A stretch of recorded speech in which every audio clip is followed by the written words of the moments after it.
Hello students, welcome to my channel. So student, जैसा कि आपके बीए फर्स्ट सेमेस्टर सोशियोलॉजी यानी समाजशास्त्र की एक सीरीज चल रही है, मैं सारी यूनिट्स को कंप्लीट करा चुकी हूँ और जो आपकी यूनिट 6 है ये भी मैं स्टार्ट करा चुकी हूँ और इसमें 3-4 टॉपिक जो है मैं कंप्लीट करा चुकी हूँ। तो देखिए, जो आपकी बीए फर्स्ट सेमेस्टर समाजशास्त्र की यूनिट 1, 2, 3, 4 एंड 5 है, ये सभी यूनिट्स मैं पूरा कंप्लीट करा चुकी हूँ, नोट्स के साथ पूरा करा चुकी हूँ। तो अगर अभी तक आपने नहीं पढ़ा है तो आप जाके चैनल की प्लेलिस्ट को चेक करके वहां से पढ़ सकते हैं, क्योंकि आपका हर एक टॉपिक आपके सिलेबस का बहुत इंपॉर्टेंट है। किसी भी टॉपिक से, किसी भी यूनिट से कोई भी टॉपिक उठाकर आपका क्वेश्चन बनाकर आपसे एग्जाम में पूछा जा सकता है, इसलिए हर एक टॉपिक आपका क्लियर होना चाहिए, पढ़ा हुआ होना चाहिए। तो आप प्लेलिस्ट चेक करके पढ़ सकते हैं। और आपका जो यूनिट 6 है वो है सामाजिक सांस्कृतिक प्रतिक्रियाएं, जिसमें आपको पढ़ना है सहयोग, संघर्ष, प्रतिस्पर्धा, संस्कृति, आत्मसात, आकलन और एकीकरण। ये कुछ टॉपिक्स हैं जो आपको अपने यूनिट 6 में पढ़ना है। तो इसमें से मैं सहयोग, संघर्ष, प्रतिस्पर्धा और संस्कृति पूरा कंप्लीट करा चुकी हूँ। तो इन सब का लिंक मैं आपको डिस्क्रिप्शन बॉक्स में दे दूंगी, आप वहां से पढ़ लीजिएगा। इस वीडियो को पढ़ने के बाद आप उसको देख लीजिएगा। और देखिए, संस्कृति क्या है, ये आपके यूनिट 5 में भी था, जिसको मैं करा चुकी हूँ, था संस्कृति और सभ्यता। तो वही संस्कृति आपको यहाँ पर भी पढ़ना है। तो मैं जो संस्कृति और सभ्यता पढ़ा रखा है उसका लिंक मैं आपको दे दूंगी डिस्क्रिप्शन में, आप वहां से संस्कृति को पढ़ लीजिएगा, क्योंकि समाज की सांस्कृतिक प्रतिक्रिया ये भी है, तो इसको मैंने पहले से ही पढ़ा रखा है, तो उसका लिंक दे दूंगी। और देखिए, आज की वीडियो में हम पढ़ेंगे आत्मसात के बारे में, क्योंकि हर एक वीडियो में आपका एक एक टॉपिक होगा। तो आत्मसात क्या है, चलिए इसको पढ़ते हैं। सात्मीकरण, आत्मसात का अर्थ देखिए। सात्मीकरण या आत्मसात दोनों का मतलब एक ही होता है। अगर पेपर में सात्मीकरण पूछ दिया जाए या आत्मसात पूछ दिया जाए तो कंफ्यूज नहीं होना है, दोनों की एक ही मीनिंग होती है। तो देखिए, सात्मीकरण या आत्मसात की इंग्लिश में मीनिंग होती है एजिमिलेशन। तो हम देखेंगे आत्मसात का अर्थ। देखिए, एक संस्कृति द्वारा अपने से भिन्न दूसरी संस्कृति को अपने में घुला मिला देने की प्रक्रिया सात्मीकरण या आत्मसात कहलाती है। कहने का मतलब ये है कि दुनिया में देखिए, एक समाज नहीं है, हजारों, सैकड़ों, करोड़ों समाज होंगे दुनिया में, और हर एक जगह की जो संस्कृति है, जो कल्चर है, वो अलग अलग होता है। हर जगह का रीति रिवाज, व्यवहार, उत्सव हर जगह के अलग अलग होते हैं।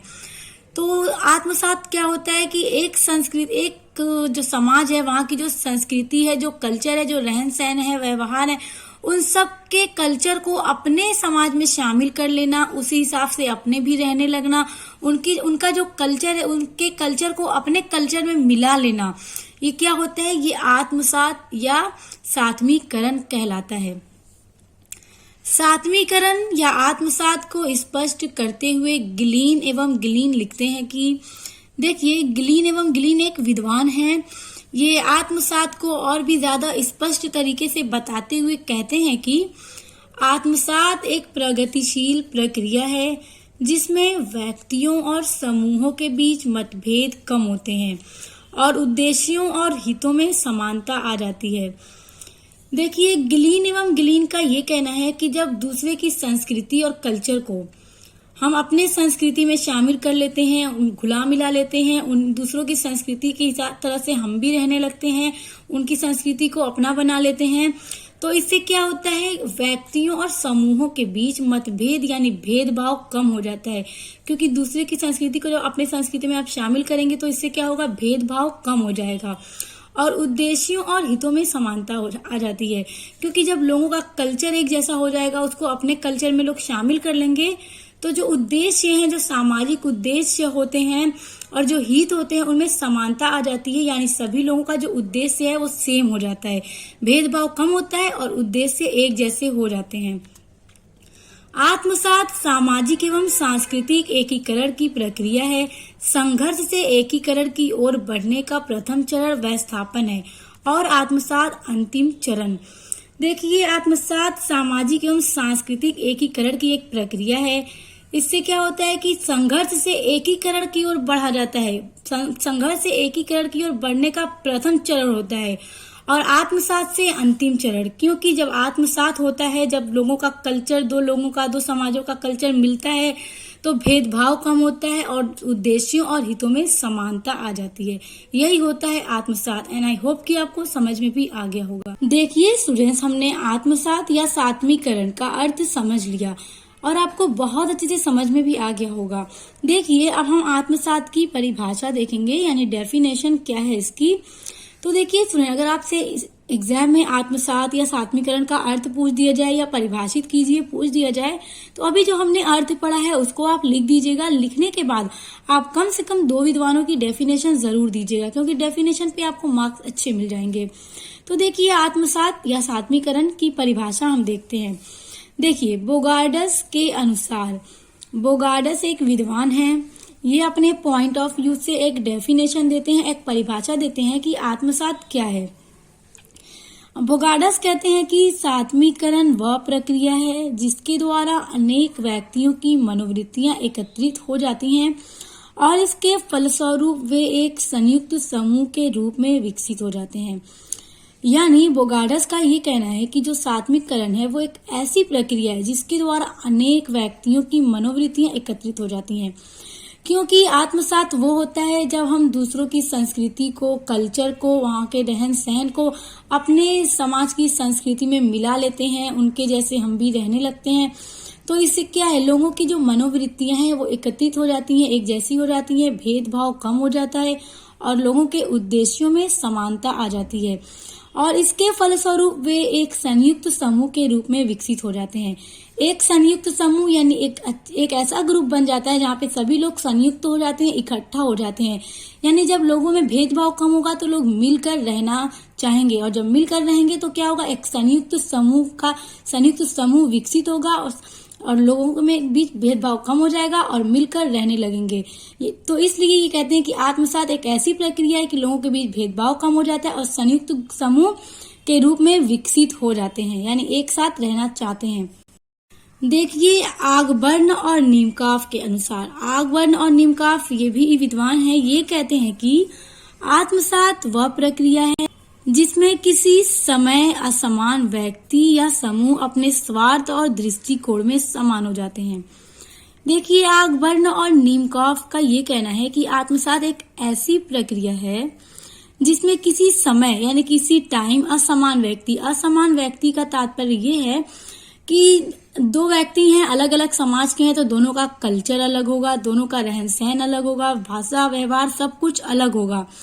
लेकिन जब वो लोग एक दूसरे के कल्चर को अपने कल्चर में मिलाएंगे, आत्मसात करेंगे, सात्मीकरण करेंगे, तो क्या होगा, स्वार्थ और दृष्टिकोण में समान हो जाते हैं। यानी कि जब वो अपने अपने अलग अलग कल्चर को मिला देंगे अपने एक दूसरे के कल्चर में, तो उनका जो स्वार्थ है, जो दृष्टिकोण है, चीजों को देखने का, सोचने का उद्देश्य जो है, ये सब कुछ क्या हो जाएगा, समान हो जाएगा, यानी एक जैसा हो जाएगा। और समाज में आत्मसात का होना बहुत अनिवार्य है। तो देखिए अभी हमने पढ़ा सात्मीकरण का अर्थ और उसकी परिभाषा।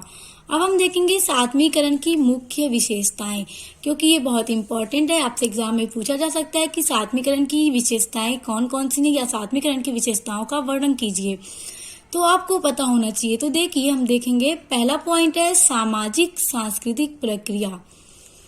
आत्मसात एक सामाजिक एवं सांस्कृतिक प्रक्रिया है, यानी आत्मसात क्या है, एक सामाजिक और सांस्कृतिक प्रक्रिया है। सामाजिक प्रक्रिया के रूप में आत्मसात में 2 व्यक्तियों या समूहों के विचारों, उद्देश्यों, दृष्टिकोण, मनोवृत्तियों में समानता आ जाती है।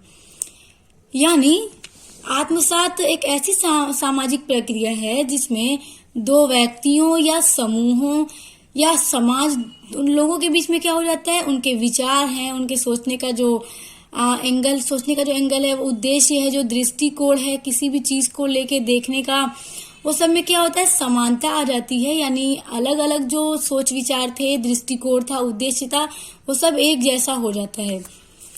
सांस्कृतिक प्रक्रिया के रूप में आत्मसात में 2 भिन्न सांस्कृतिक समूह परस्पर घुल मिल जाते हैं।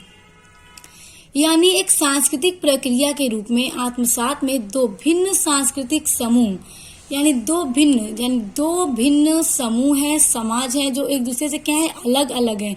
वहाँ का जो कल्चर है, संस्कृति है, वो बहुत अलग अलग है। लेकिन आत्मसात एक ऐसी प्रक्रिया है जिसमें अलग अलग समूह, अलग अलग जो समाज है, अलग अलग जो संस्कृति है, वो क्या होता है, एक में घुल मिल जाते हैं।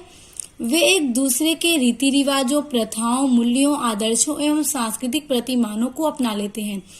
यानी जो अलग अलग समाज का जो रीति रिवाज है, कल्चर है, प्रथा है, मूल्य, आदर्श और भी जो कुछ भी है, अलग अलग है एक दूसरे का, उन सबको अपना लेते हैं अपने कल्चर में, अपनी संस्कृति में उसको शामिल कर लेते हैं। तो इसीलिए कहा गया है कि जो आत्मसात एक सामाजिक सांस्कृतिक प्रक्रिया है। एंड आई होप कि आपको ये भी समझ में आ गया होगा। दूसरा पॉइंट है, सात्मीकरण एक सहयोगी सामाजिक प्रक्रिया है। देखिए इसमें क्या है, सात्मीकरण की एक विशेषता यह है कि यह सहयोगी सामाजिक प्रक्रिया है। देखिए सहयोग भी एक सामाजिक प्रक्रिया है। तो सहयोग का मतलब होता है एक दूसरे की हेल्प करना, क्योंकि समाज में सहयोग की भावना होनी चाहिए, एक दूसरे की हेल्प करने की भावना होनी चाहिए। अगर दो अलग अलग समाज हैं, अगर आप एक दूसरे के समाज के लोगों की हेल्प करेंगे तो इससे क्या होगा कि सहयोग होगा, एक दूसरे की हेल्प भी हो जाएगी और उनके कल्चर को आप अपने कल्चर में शामिल करेंगे, आपके कल्चर को वो अपने कल्चर में शामिल करेंगे, तो इससे आत्मसात भी होगा। तो देखिए सहयोग के ऊपर मैं पूरी एक वीडियो बना रखी हूँ। ये तो आपके यूनिट 6 का पहला टॉपिक है। तो जब आप सहयोग को पढ़ लेंगे तो आपको पता चल जाएगा कि सहयोग क्या होता है। यह प्रक्रिया सहयोग और व्यवस्थापन पर आधारित होती है। देखिए जो सात्मीकरण है, जो आत्मसात है, वो एक ऐसी प्रक्रिया है जो सहयोग और व्यवस्थापन पर आधारित होती है, यानी इन्हीं पर बेस्ड होती है। अगर आप दूसरों का सहयोग नहीं करेंगे, सहयोग का मतलब अगर किसी की हेल्प नहीं करेंगे, दूसरे समाज की या दूसरे व्यक्ति की या समाज में कोई भी समूह है, अगर आप उनकी हेल्प ही नहीं करेंगे तो क्या होगा, आप लोगों में आत्मसात नहीं हो पाएगा। क्योंकि जब आप लोग मिलकर एक दूसरे की हेल्प करेंगे तो आप उनके रहन सहन को समझेंगे, वो आपके रहन सहन को जानेंगे, आप उनके कल्चर को जानेंगे, वो आपके कल्चर को जानेंगे। तो इससे क्या होगा, सहयोग भी होगा और सहयोग के साथ साथ आप लोगों का जो संस्कृति है उसका आत्मसात भी होगा। आपके कल्चर को वो अपने कल्चर में घुलाएंगे मिलाएंगे और आप उनके कल्चर को अपने में घुला मिला सकते हैं। इसलिए सात्मीकरण के लिए सहयोग का होना जरूरी है। व्यक्ति एवं समूह में परस्पर संबद्धता, घनिष्ठता में अनेक अवसर प्राप्त होते हैं जिनसे सात्मीकरण घटित होता है। देखिए व्यक्ति एवं समूह में, यानी कि व्यक्ति हैं और समूह है, परस्पर संबद्धता, घनिष्ठता में अनेक अवसर प्राप्त होते हैं। यानी समाज में बहुत से ऐसे अवसर होते हैं, उत्सव होते हैं, त्योहार होते हैं, जिससे क्या होता है, लोग आपस में मिलते हैं, समूह बनता है। इससे क्या होता है, लोग एक दूसरे को जानते हैं, उनकी संस्कृति को जानते हैं। अगर यूपी में रहते हैं, अगर आप साउथ इंडिया में जाएं तो वहाँ की संस्कृति और कल्चर को आप समझ पाएंगे। अगर वहाँ का कोई आपके यहाँ आए रहे तो क्या होगा, वो आपके कल्चर को समझेगा, जानेगा। इससे क्या होगा कि वो अपने वहाँ जाके अपने लोगों को बताएगा कि वहाँ का कल्चर ऐसा है, आप आके अपने लोगों को बताएंगे। इससे क्या हो रहा है कि अवसर प्राप्त होते हैं जिससे सात्मीकरण घटित होता है, यानी लोग एक दूसरे को बताते हैं। इससे क्या होता है कि मिलने से सात्मीकरण भी बढ़ता है, एक दूसरे की संस्कृति को अपनी संस्कृति में मिलाया घुलाया जाता है। देखिए तीसरा पॉइंट है सात्मीकरण की विशेषता का। सात्मीकरण एक दीर्घकालिक प्रक्रिया है। इसको समझिए, सात्मीकरण की प्रक्रिया 1 या 2 दिन अथवा कुछ समय में घटित नहीं होती, बल्कि यह एक दीर्घकालिक प्रक्रिया है।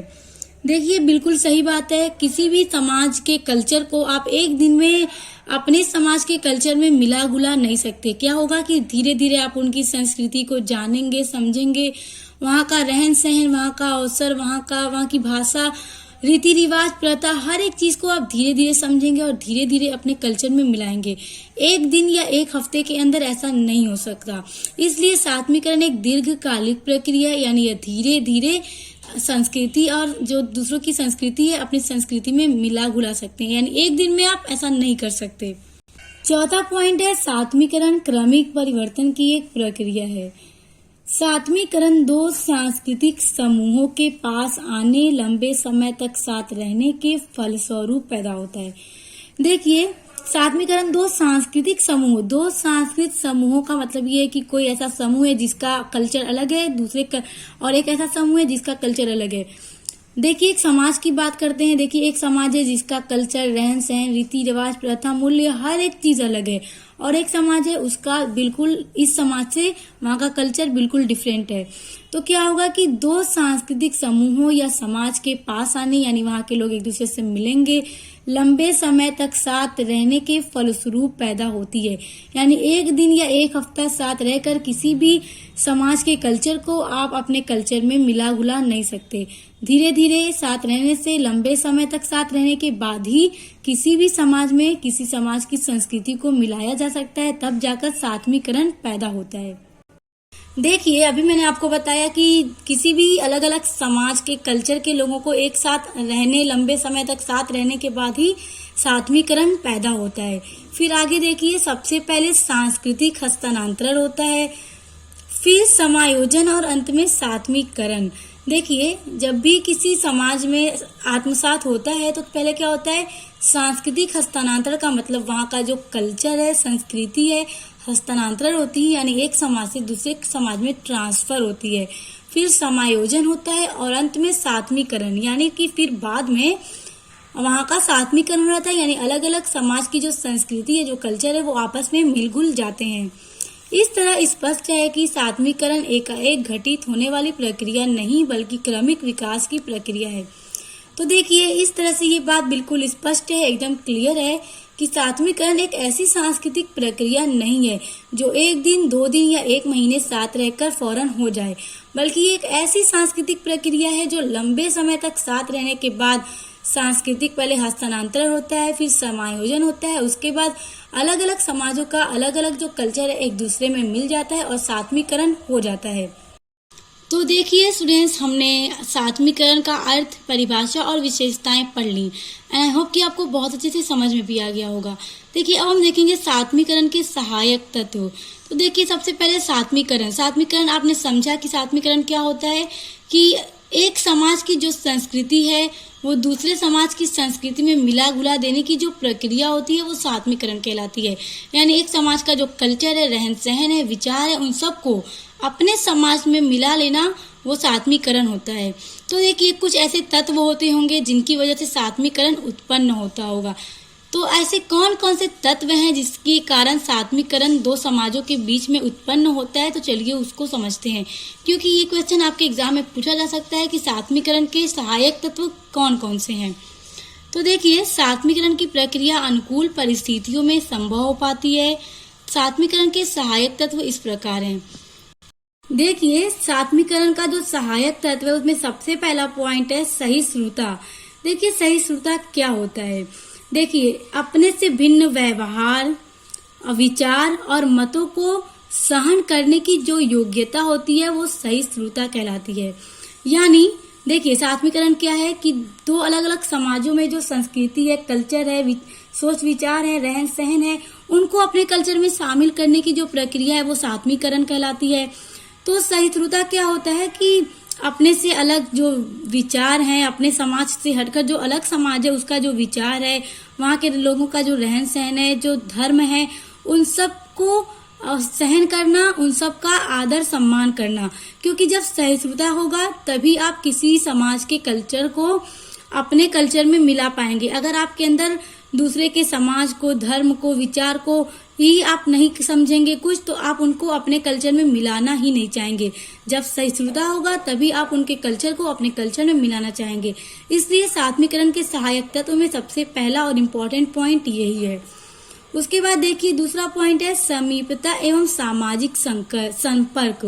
देखिए दूसरा पॉइंट ये है कि समीपता यानी दो समाज के लोगों का समीप रहना, यानी एक दूसरे के पास रहना। सामाजिक संपर्क का मतलब कांटेक्ट में रहना, यानी आप अलग अलग समाज के लोगों से संपर्क में रहते हैं, वहाँ के लोगों से मिलते जुलते हैं, बातचीत करते हैं। तो क्या है, आप उनके सब कल्चर को समझेंगे, वो आपके कल्चर को समझेंगे। इससे भी क्या होगा कि आपका कल्चर वो अपने कल्चर में शामिल करेंगे और आप उनका कल्चर अपने कल्चर में शामिल करेंगे। तो क्या हो जाएगा, सात्मीकरण उत्पन्न हो जाएगा। तो तीसरा पॉइंट है समान आर्थिक अवसर। आर्थिक अवसर का मतलब ये है कि देखिए अगर आप कहीं किसी भी जगह पे जाएं, किसी स्टेट में या फिर कहीं आप वहाँ पे ऑफिस में जॉब करते हैं, तो वहाँ पे अलग अलग जगह के लोग भी आएंगे, काम करेंगे, रहेंगे। तो इससे क्या होगा कि आप लोगों की फ्रेंडशिप होगी, वो अलग जगह से आए होंगे, आप अलग जगह से, तो आप अपने जगह के बारे में उनको बताएंगे, वो अपने जगह अपने रहन सहन के बारे में आपको बताएंगे। इससे भी क्या होगा कि एक दूसरे में मतलब एक दूसरे के कल्चर को जानने के इच्छुक होंगे और क्या होगा, सात्मीकरण उत्पन्न हो जाएगा। उसके बाद चौथा पॉइंट है परस्पर संपर्क में आए समूह में सांस्कृतिक समानता। परस्पर संपर्क में आए समूह यानी जो अलग अलग समूह हैं, अलग अलग समाज के, उनके आप संपर्क में हैं, उनके कांटेक्ट में हैं, और जो आपके बीच जो सांस्कृतिक समानता है, जब ये सब होगा तभी सात्मीकरण उत्पन्न हो पाएगा, वरना नहीं हो पाएगा। उसके बाद है आवागमन व संचार साधनों की सुविधा। देखिए, संचार साधनों की सुविधा का मतलब जैसे सोशल मीडिया एप्स हो गए, तो क्या होता है कि आप लोग अपने घर में ही बैठे दूर दूर देशों के लोगों से बातचीत कर सकते हैं, कम्युनिकेशन कर सकते हैं। तो इससे भी आप दूसरे के समाज का जो कल्चर है उसको समझ पाते हैं और आप अपना कल्चर भी उनको बता पाते हैं। तो इससे भी क्या होता है, सात्मीकरण के सहायक तत्व में ये भी एक टॉपिक पॉइंट बहुत इंपॉर्टेंट है। देखिए, उसके बाद है अंतर्विवाही व सुमिश्रण। तो देखिए, अंतर्विवाही व सुमिश्रण भी सात्मीकरण के उत्पन्न होने के लिए बहुत ही इम्पोर्टेंट सहायक तत्व है। उसके बाद है समान समस्याएं, यानी कि एक जैसी प्रॉब्लम्स, यानी एक समाज है और एक और समाज है, यानी बहुत सारे समाज हैं, अगर उनकी जो प्रॉब्लम्स हैं, जो समस्या हैं, वो एक जैसी हैं, तो इससे भी क्या होगा, सात्मीकरण उत्पन्न हो सकता है। इसलिए अलग अलग समाजों के बीच में सात्मीकरण उत्पन्न होने के लिए ये भी एक इम्पॉर्टेंट सहायक तत्व है। उसके बाद है समान भाषा, यानी एक जैसी लैंग्वेज का होना। अगर अलग अलग जगह, कुछ जगह ऐसी हैं जहां पर आपकी जैसी भाषा बोली जाती है, इससे क्या होगा, आप लोग उनसे बातचीत कर पाएंगे, अपने कल्चर को उनको बता पाएंगे, वो अपने कल्चर को आपको बताएंगे। इससे क्या होगा, तब भी आप उनके कल्चर, अगर आपको पसंद आएगा, आप अपने कल्चर में शामिल करेंगे, आपके कल्चर को वो अपने कल्चर में शामिल करेंगे, तब भी सात्मीकरण उत्पन्न हो जाता है। तो ये कुछ पॉइंट्स है जो कि बहुत इंपॉर्टेंट है सात्मीकरण के सहायक तत्व, यानी कौन कौन से ऐसे सहायक तत्व हैं जिनकी वजह से सात्मीकरण उत्पन्न होता है। तो आई होप कि आपको बहुत अच्छे से समझ में आ गया होगा। सो स्टूडेंट्स, आज की वीडियो में पढ़ा आत्मसात का अर्थ, परिभाषा और सात्मीकरण की विशेषताएं और उसके सहायक तत्व, और आई होप कि आपको बहुत अच्छे से समझ में आ गया होगा। सो स्टूडेंट, देखिए, आपका अभी इस यूनिट से बस 2 टॉपिक बच गया है, आकलन और एकीकरण। तो इन दोनों पर आप एक अलग अलग वीडियो आएगी, यानी अभी इस यूनिट से आपकी 2 वीडियोस और आएंगी। तो वीडियोस को पढ़ने के लिए चैनल को सब्सक्राइब करके बेल आइकन को प्रेस कर ले। तो अब मिलते हैं नेक्स्ट वीडियो के साथ।